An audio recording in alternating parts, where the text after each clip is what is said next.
マイカが妊娠しちゃったんだよね。だからさ、結婚式もマイカとあげようと思ってる。え？結婚式当日、浮気相手を妊娠させたという夫の発言に私は言葉を失う。一気にいろいろなことがありすぎて頭の中はパニック状態になる。そんな私を嘲笑うかのように義母も話し始める。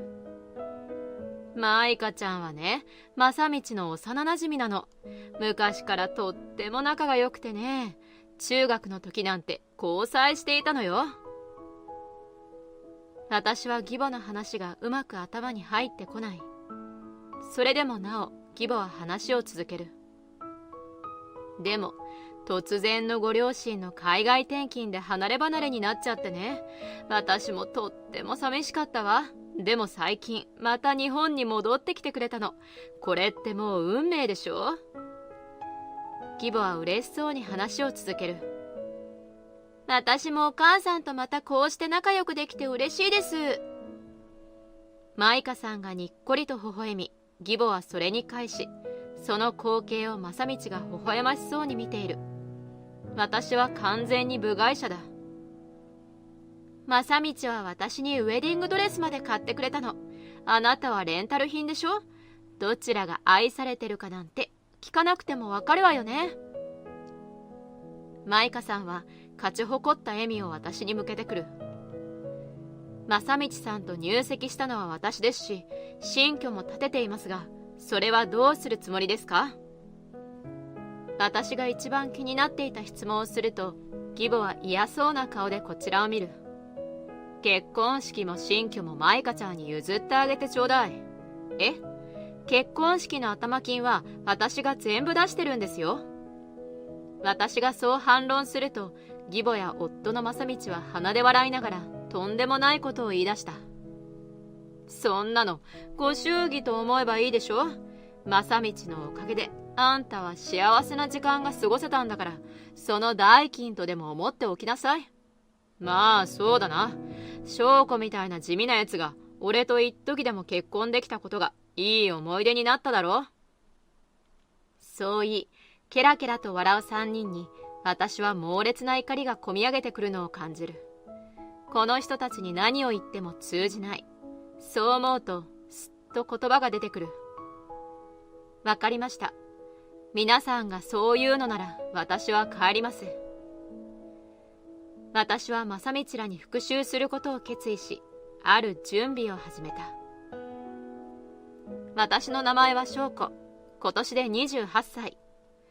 大学卒業時から一般企業の営業事務として勤めており、今年で6年目。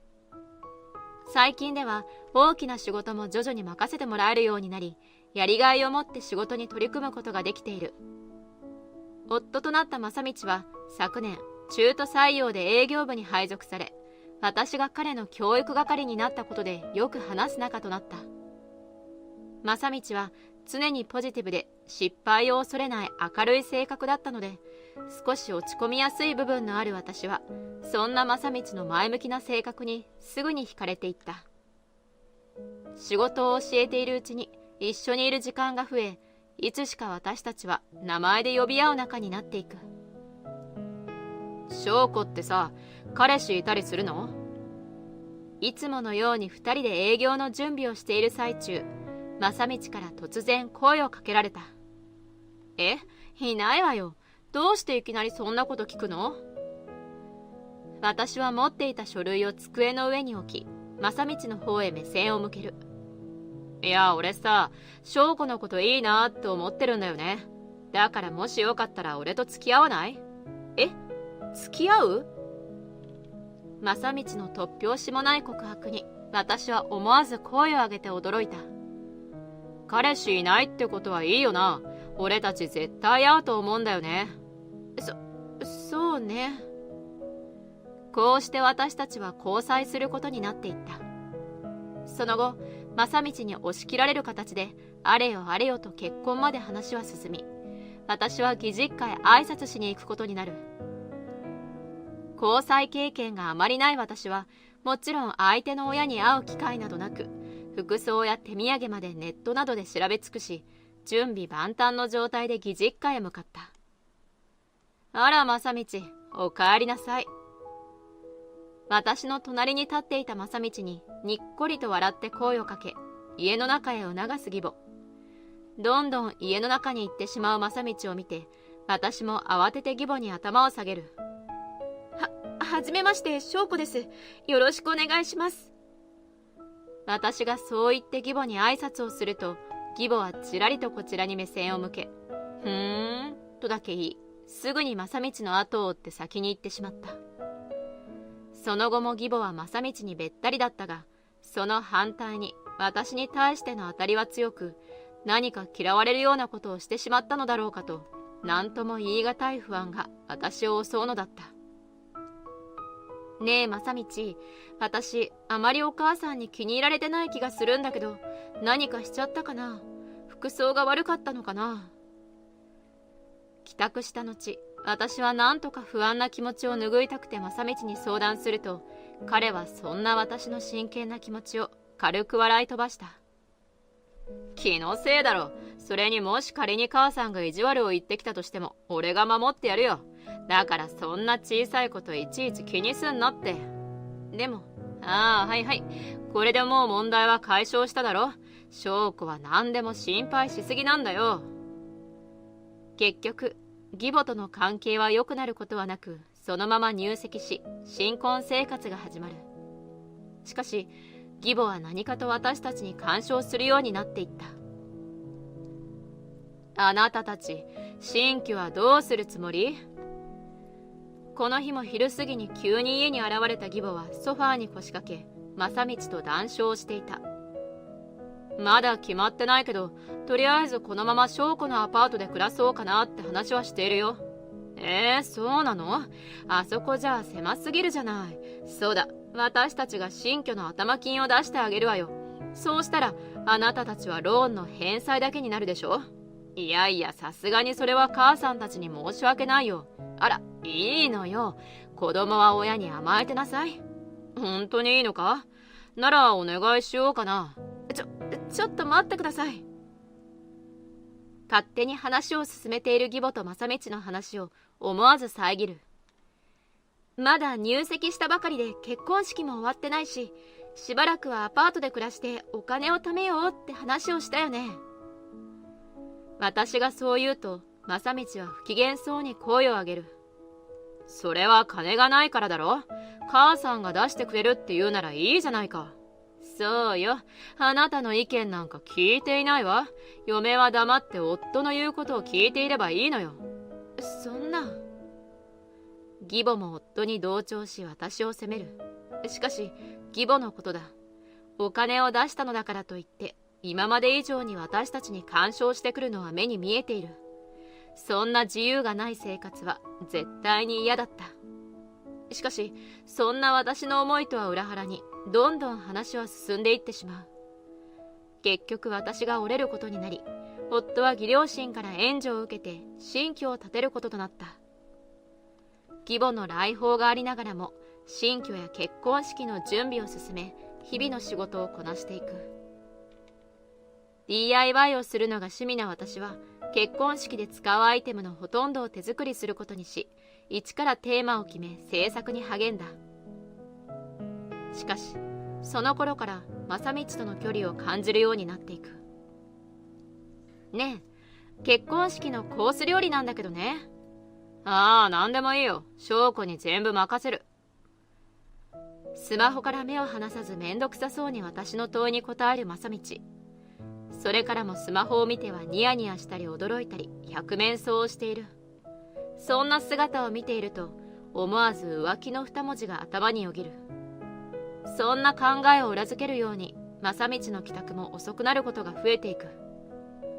正道、最近帰りが遅いよね。結婚式の打ち合わせもあるし、もう少し早く帰ってこれない？私がお願いすると、正道は私に背を向けたまま返事をする。仕事が忙しいのは翔子も知っているだろ。俺だってもっと早く帰れるなら帰りたいよ。疲れてるんだからさ、そういうこと言うのやめてくれよ。平日は仕事帰りに飲みに行き、帰ってくるのは日付を過ぎてから。休日は朝早くから外出し、夜まで帰ってこない。しかし、営業に行っていると言われてしまうと、私も強く言い返すことができなかった。不安な日々が続いたが、結婚式や新居の準備に追われ、あっという間に結婚式当日を迎えることとなる。これで運ぶのは全部ですか？担当プランナーの田代さんが一緒に荷物を運んでくれる。舞さんは私が一人で洗濯に困っている時もとても親身に話を聞いてくれ、一緒に結婚式を作り上げてくれていた。とっても素敵です。きっとみんなびっくりしますね。ありがとうございます。私が手作りしたアイテムをベタ褒めしてくれる結婚式会場のスタッフの方々。本来であれば正道も一緒に来る予定だったが、寄るところがあると言われたので、私だけ早めに来た。スタッフの方々と作ったものを一緒に会場に飾り終え、準備のために控室でしばらく待っていると、控室のドアが開かれる。正道、遅か。私はドアの方を振り返り息を飲む。そこには気まずそうに頭をかいている正道と、正道の腕に自分の腕を絡ませている女性。その横でニヤニヤと笑っている義母の姿があった。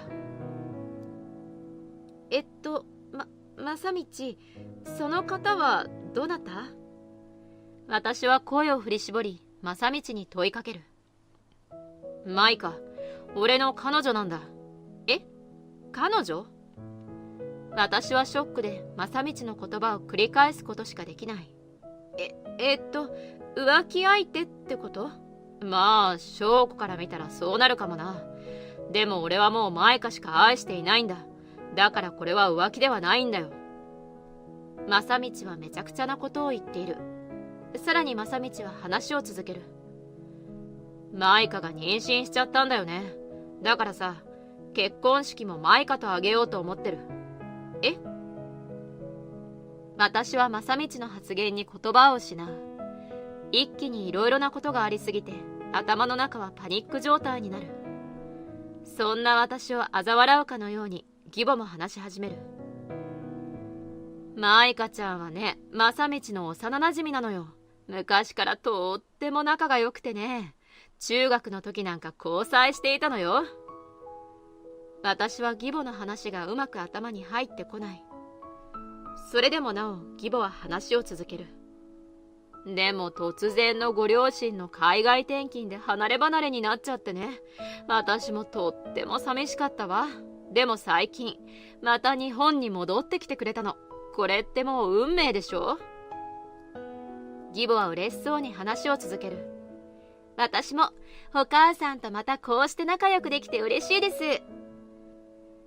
マイカさんがにっこりと微笑み、義母はそれに返し、その光景を正道が微笑ましそうに見ている。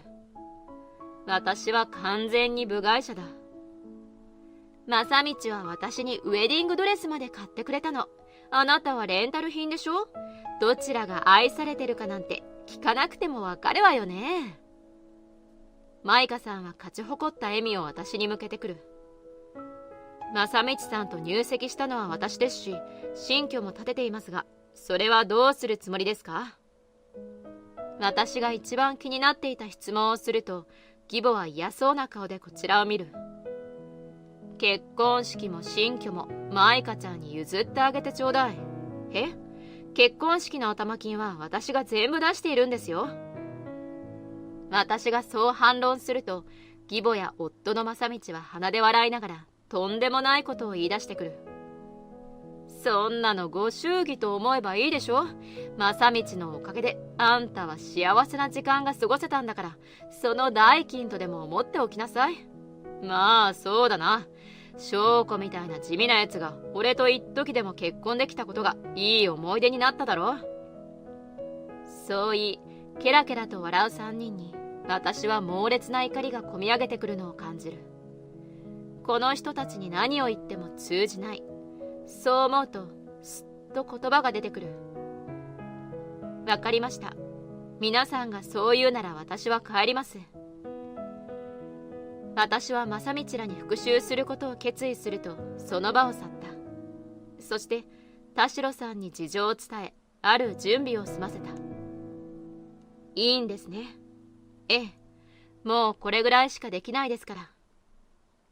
こうして私は帰路に着いた。数時間後、夫から連絡が入り、仕方なく電話に出ると、慌てた様子の夫から式場に戻ってくるように言われる。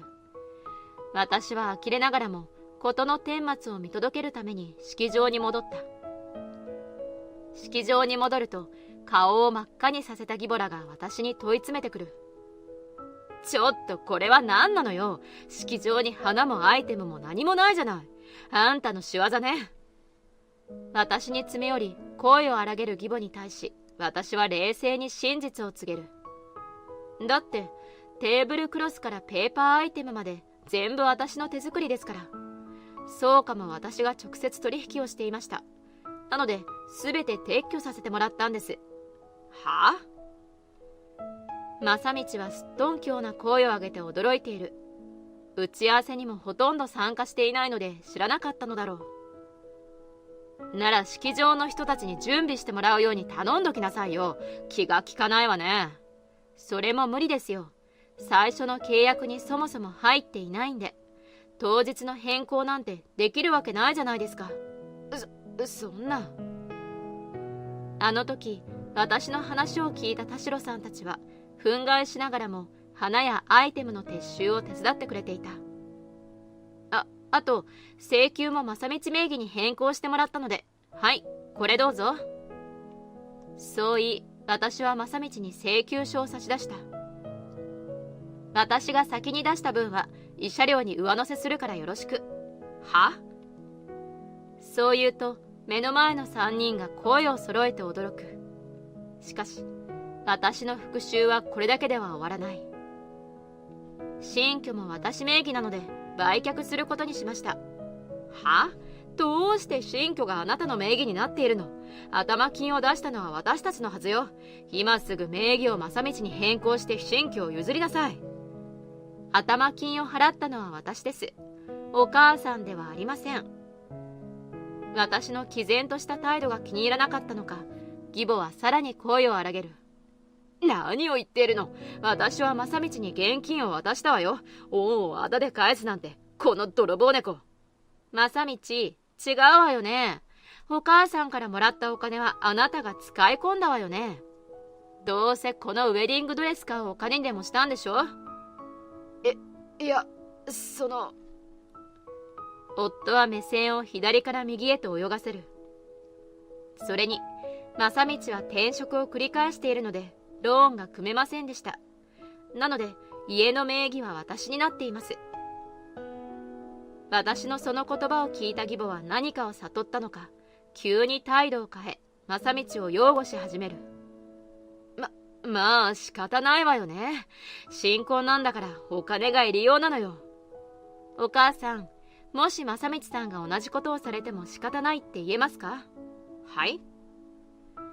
言葉を詰まらせる義母に私は冷たく言い放つ。私が浮気相手と結婚するから結婚式と新居を譲れと言ったらどう思いますか？そんなの許せるわけないじゃない。でもお母さんたちは同じことをしていますよね。それは。私の正論に義母や夫は何も言い返すことができない。呆れて物を言う気にもなれず、私が大きなため息をついた瞬間、低い落ち着いた声が部屋に響く。確かに翔子さんの言う通りだ。私たちは正道を甘やかしすぎた。あなた。私は目を丸くし義父を見つめた。義父もまっすぐに私を見つめている。翔子さん、うちの愚息が本当に申し訳ないことをした。謝って許されることではないが、きちんと責任は取らせる。親父、あなたまで変なことを言わないでください。私は正道さんを一生許すつもりはありません。正道さんには責任をきちんと取ってもらいます。責任という言葉にビクッと肩を揺らす正道。結婚式代の請求は正道に行くようにしてもらいました。私が払っているお金も払ってもらいます。当然、マイカさんにも慰謝料は請求します。私がそうはっきりと告げると、マイカさんはその場に崩れ落ち、泣き出してしまう。母さん、俺そんな金払えないよ。大丈夫よ、正道。私たちがどうにかするからね。正道も義母に泣きつく始末。結局、今回も義母が正道の尻拭いをするのだろうと思ったが、義母の甘い考えはすぐに打ち砕かれてしまう。あいにくだが、俺はもう金は出さんぞ。そう言って、正道と義母を冷たく見下ろす義父。安代、お前とはもう離婚だ。散々お前たちの好きにさせてきたが、度が過ぎている。他人を陥れても人の稼いだ金で解決しようとするなんて、そんなんじゃいつまで経ってもお前たちは反省しない。そんな。義父は正道と義母に厳しい言葉をかける。自分たちでしっかり反省して償うべきだ。すると、正道はいきなり私の足元にすがりつき、声を上げる。翔子がいい。マイカみたいな顔だけの女と結婚しようだなんて俺が間違っていた。俺には翔子だけだ。は？正道何を言っているのよ。マイカさんが声を荒げる。そうね。結婚は翔子さんとしましょう。だから許してちょうだい。お互い誤解していた部分もあると思うの。お母さんまで。自分たちの立場が不利だと気づくと、今度はあっさりとマイカさんを捨てて私にすがりつく。どこまで腐った人間なんだろうか。堪忍袋の緒が切れた私は夫をきっと睨みつけ、冷たく言い放つ。いい？あなたはマイカさんを選んだの。その時点で私との関係は終わっているの。もう一生関わるつもりはないわ。でも金輪際縁を切らせてもらう。あとは弁護士を立てて連絡するから直接連絡してこないで。そう言い残し、私は結婚式場を後にした。その後、結婚式は中止となり、来ていた会社の人から夫の愚行は広まり、正道は窓際部署に移動させられた。しかし、そのプライドの高さから耐えられなくなった正道は、そのまま会社を自ら退職していった。建設途中だった新居も、新しかったことと立地が良かったこともあり、売却したお金でローンを返済することができた。義父から離婚をさせられた義母は家を追い出されたらしく、正道とマイカさんとで慰謝料や結婚式代金で借りた借金返済のためにアルバイトを掛け持ちしながらボロアパートで身を寄せ合い暮らしているらしい。後日、謝罪に来てくれた義父から3人の話は聞かされた。私はもともと住んでいたアパートにそのまま住むことにした。自分の見る目のなさに少し落ち込んだりもしたが、親や友人、同僚が慰めてくれ、今では立ち直り、以前と変わらない生活に戻っている。これからはもっと素敵な人と出会えるように自分磨きを頑張っていこうと心に誓うのだった。